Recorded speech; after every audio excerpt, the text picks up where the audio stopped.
नमस्कार। मेरा नाम डॉक्टर पवन यादव है और मैं यहाँ लखनऊ इंदिरा आईवीएफ सेंटर में सेंटर हेड की पोस्ट पे कार्यरत हूँ। और मुझे इस क्षेत्र में काम प्रैक्टिस करते हुए अराउंड 10 इयर्स का 10 साल हो चुके हैं। आज बहुत ही इंटरेस्टिंग टॉपिक आप लोगों से हम लोग डिस्कशन में कर रहे हैं। इस टॉपिक के माध्यम से समझेंगे कि आईवीएफ फेल होने पे क्या किया जाए। यदि आईवीएफ फेल हो जाता है तो क्या करना चाहिए? क्योंकि सबसे बड़े पेशेंट्स देखें कि आज बहुत से पेशेंट ट्रीटमेंट के लिए आते हैं। तो सबसे बड़ा क्वेश्चन जो पेशेंट्स का होता है कि भाई इन तकनीकों के अंदर सफलता के कितने चांसेस रहते हैं। तो आईवीएफ ये समझें कि किसी भी अन्य ट्रीटमेंट की तरह है, हर एक ट्रीटमेंट में फेल होने की संभावना रहती है। आईवीएफ के अंदर भी फेल होने की संभावना बनी रहती है। आज से कई साल पहले जब आईवीएफ का ट्रीटमेंट शुरू हुआ था तो आईवीएफ में जो सक्सेस की दर थी वो बहुत कम थी। ये कहें कि 20 से 30% ही पेशेंट सक्सेसफुल रिजल्ट आ पाता था। लेकिन आज समय के साथ साथ में बहुत सी टेक्निकल एडवांसमेंट हो चुके हैं जिसमें कि आईवीएफ में सफलता की दर बहुत बढ़ चुकी है। लेकिन फिर भी अमूमन ये कहें कि जो अच्छे सेंटर्स हैं जहाँ आईवीएफ की सारी फैसिलिटीज़ अवेलेबल हैं, जहाँ एक ट्रेन टीम है, फुली इक्विप्ड सेंटर है, अमूमन आईवीएफ का जो सफलता का दर 70-75% के आसपास आता है। तो यानी कि अब अपने प्रयास करने के बाद भी 100 में से 10-20 पेशेंट होते हैं जिनके अंदर आईवीएफ फेल हो जाते हैं। तो लेकिन अपन पहले ये जानना बहुत ज़रूरी होता है कि आईवीएफ यदि फेल हो रहा है तो उसके फेल होने के कारण क्या है।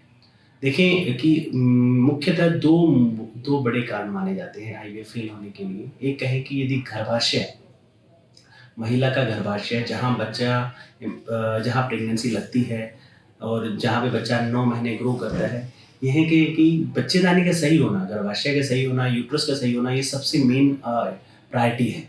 यदि किसी महिला का गर्भाशय मतलब अभी प्रेगनेंसी लेने के लिए, गर्भ धारण करने के लिए उपयुक्त स्टेज में नहीं है, यहाँ कहेंगे जैसे कि कई बार बच्चेदानी में गांठें होती हैं और कई बार बच्चेदानी की जो अंदर की जगह होती है जिसे यूट्राइन कैविटी कहते हैं, उसके अंदर कोई पैथोलॉजी है जैसे कि सेप्टम है या एंडोमेट्राइटिस है या पॉलिप है। ये कई तरह के कारण रहते हैं जिनसे कि गर्भाशय के अंदर मतलब ये कहें कि जो अंदर का एनवायरनमेंट उस तरह से रेडी नहीं होता है जिसमें कि एम्ब्रियो इम्प्लांट हो सके। तो पहले आईवीएफ के अंदर एम्ब्रियो इम्प्लांटेशन से पहले एक अच्छे क्लिनिशियन का रोल ये रहेगा कि गर्भाशय की जांच बहुत अच्छे से की जाए, जिसमें कि गर्भाशय की पैथोलॉजीज हैं, जो उसकी जो प्रॉब्लम्स हैं उनको पहले से डिटेक्ट किया जाए। उसके लिए बहुत डीपली जाने की जरूरत नहीं है। उसके लिए सिंपल एक सोनोग्राफी, मोस्टली सिंपल सोनोग्राफी के माध्यम से हम ये पता कर सकते हैं, ट्रांसवेजल सोनोग्राफी के माध्यम से गर्भाशय और गर्भाशय से जुड़ी हुई स्ट्रक्चर्स जैसे ट्यूब्स हैं, ओवरी हैं, इनमें कोई पैथोलॉजी तो नहीं है। कई बार गर्भाशय के अंदर, गर्भाशय के दोनों तरफ ट्यूबें, जो स्ट्रक्चर ट्यूब्स होती हैं, ट्यूबों में पानी भरा हो, जिस कंडीशन को मेडिकली कहा जाता है हाइड्रोसल्फिंग्स। जो हाइड्रोसल्फिंग्स ये भी एक बहुत कॉमन कंडीशन है जो कि मोस्टली कई डॉक्टर इसे कैच नहीं कर पाते। अब हाइड्रोसल्फिंग्स के अंदर होता क्या है, ये कहें कि जो ट्यूबें होती हैं, ट्यूबों में पानी भर जाता है, वो गंदा पानी, ये कहें जो एम्ब्रियोटॉक्सिक रहता है, वो फ्लूइड है जो यूट्रस के अंदर लगातार रिसता रहता है, जिसकी वजह से कई बार अच्छा एम्ब्रियो भी इम्प्लांट नहीं हो पाता या प्रेगनेंसी लॉस हो जाती है। तो आइडियली ऐसे केसेस के अंदर हमें क्या करना चाहिए होता है, किसी डॉक्टर को उन ट्यूबों को एक तरह से डीलिंक करके चलना चाहिए, ट्यूबों को क्लिप करके चलना चाहिए, जिससे कि जो फ्लूइड है वो एम्ब्रियो को किसी तरह का डैमेज नहीं पहुंचाए। ओवरी के अंदर यदि किसी तरह के सिस्टिक लीजन्स हैं, यदि मान लीजिए ओवरी में एंडोमेट्रियोमा है, काफ़ी बड़े बड़े एंडोमेट्रियोमा है, तो जिनकी वजह से वो कई तरह के सिस्ट्स होती हैं जो कि कुछ तरह के केमिकल सिक्रेट करती हैं जो कि एम्ब्रियो को इम्प्लांट नहीं करने देती। फाइब्रोइड्स का, यदि फाइब्रोइड्स ज़्यादा हैं, बड़े हैं, और फाइब्रोइड्स जितना बच्चेदानी की अंदर की जगह, ये कहें कि एंडोमेट्रियम लाइनिंग को टच करते हैं, जितना डीप हैं, जितने बड़े हैं, उतना ही वो एम्ब्रियो को इम्प्लांट नहीं होने देते। तो ये जो पैथोलॉजी है इनको हमें एंडोस्कोपी के माध्यम से ट्रीट करना रहता है।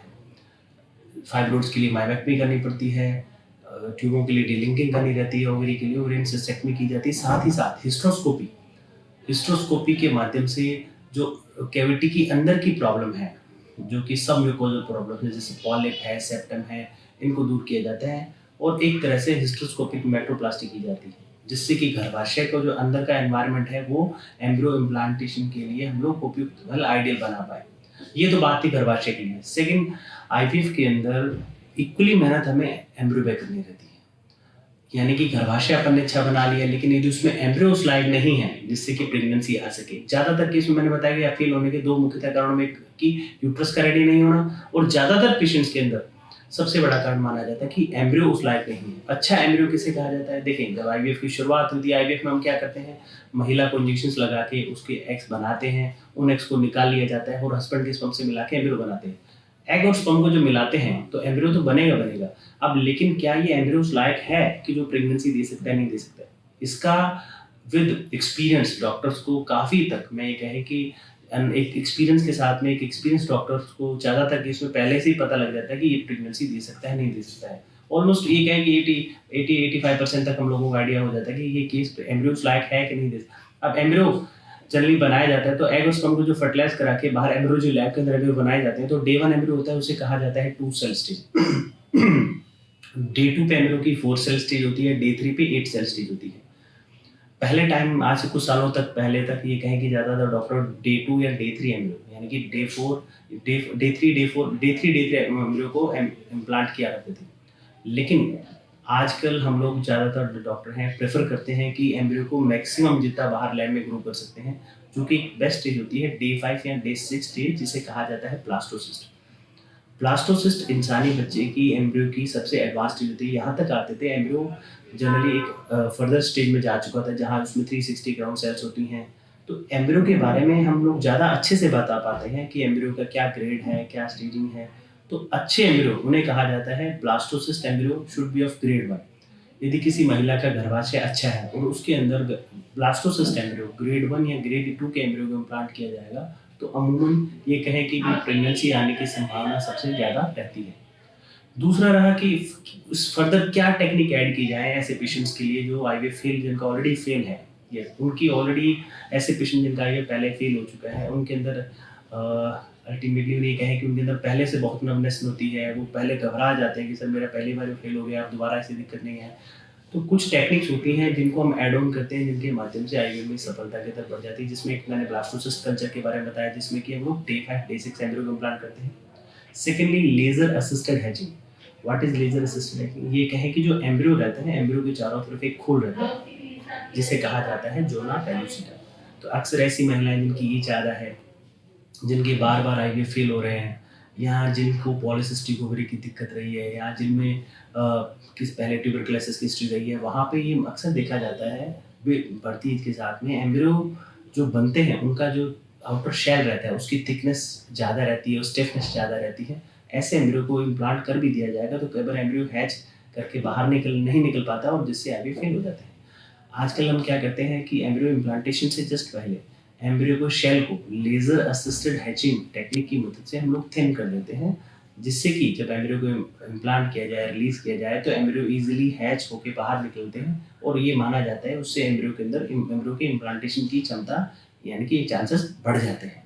सेकेंडली, ऐसे पेशेंट जिनकी बार बार आईवीएफ फेल हुए हैं, तो एक मुख्यतः कारण एक जेनेटिक फैक्टर भी माना जाता है। अच्छे एम्ब्रियो बनने के बाद भी कुछ पेशेंट कहेंगे सब एम्ब्रियो बहुत अच्छा था लेकिन फिर भी आईवीएफ फेल हो गया। तो यहाँ ये कहें कि जो विद टाइम जो ये नई तकनीक है जिसे कहा जाता है प्री जेनेटिक टेस्टिंग या पीजीएस या पीजीटीए, जिसमें कि ये माना जाता है कि कई बार एम्ब्रियो के अंदर यदि किसी तरह का जेनेटिक डिफेक्ट है या कहें कि एन्यूप्लॉइडी है जो कि विद एज आते हैं, तो उन एम्ब्रियो की स्क्रीनिंग हमें पहले से कर लेना एक अच्छा रास्ता माना जाता है सक्सेस बढ़ाने के लिए। तो हम इसमें क्या करते हैं, जो एम्ब्रियो ब्लास्टोसिस स्टेज में रहेगा उसकी एक सेल निकाल ली जाती है एम्ब्रियो बायोप्सी के थ्रू और उस सेल का पूरा जेनेटिक इवैल्यूएशन हम लोग करते हैं इस टेस्ट के माध्यम से, जिसे पीजीटीए प्री जेनेटिक टेस्टिंग कहा जाता है। जिससे कि हमें मान लीजिए किसी महिला के अंदर 3-4 एम्ब्रियो बनते हैं और टेस्ट के अंदर पता लगता है कि इनमें से 2 एम्ब्रियो में किसी तरह का डिफेक्ट है, तो उन एम्ब्रियो को नहीं लगाया जाएगा जिसमें डिफेक्ट है, महिला के गर्भाशय में उन्हीं एम्ब्रियो को लगाया जाएगा जो कि जेनेटिकली ओके हैं। तो फर्दर ये जो चीज़ें इन तकनीकों के आने से मतलब आईवीएफ में सफलता के दर बहुत बढ़ जाते हैं। हाँ, ये कहें कि 100% तो कोई नहीं कह सकता है, लेकिन फिर भी इन तकनीकों से हम काफ़ी हद तक सफलता के क्लोज आ जाते हैं। सेकेंड, ये टेक्निक जिसको मैंने पीजीएस या प्री जेनेटिक टेस्टिंग कहा है, ये खासकर उन महिलाओं के लिए ज़्यादा बेनिफिशियल है जिनके आईवीएफ बार बार फेल हो रहे हैं, या ऐसी महिलाएं जिनमें बच्चे बार बार खराब हो जाते हैं, या कहें कि ऐसे केसेस जहाँ प्रेगनेंसी लगने के बाद में रिकरेंट अबॉर्शंस हो जाते हैं। ऐसे कपल जहाँ पहले बच्चा जिनको है, पहले संतान है, लेकिन पहले संतान में किसी तरह का कोई डिफेक्ट है, जेनेटिक डिफेक्ट है, वो नहीं चाहते कि हमारी आने वाली संतान में इस तरह की कोई दिक्कत आए, या ऐसी महिलाएं जिनकी एज ज़्यादा है, ये कहें कि दोज़ हू आर अप्रोचिंग 40 40 के आस-पास एज है और जो चाहती हैं कि मेरे ही एग से संतान हो, तो ये तकनीक बड़ी बेनिफिशियल और कारगर तकनीक साबित होती है। तो मेरा ये कहना है कि ऐसी कोई भी पेशेंट्स नहीं है जिसका गर्भाशय अच्छा हो और उसको प्रेगनेंसी रही हो। तो सही प्रेगनेंसी के लिए ये कहें आईवीएफ में सफलता के लिए आपके लिए अच्छे सेंटर का चयन, अच्छे डॉक्टर का चयन बहुत ज़रूरी है। तो उसके लिए अच्छे सेंटर जिन्हें जहाँ एम्ब्रियोलॉजिकल सारा सेटअप है, जहाँ सारी फैसिलिटी इन हाउस हैं, तो वहाँ यदि अच्छे सेंटर पे चयन करके अपन आईवीएफ करवाते हैं तो उसमें सफलता के दर डेफिनिटली बहुत बड़े मिलते हैं। नमस्कार।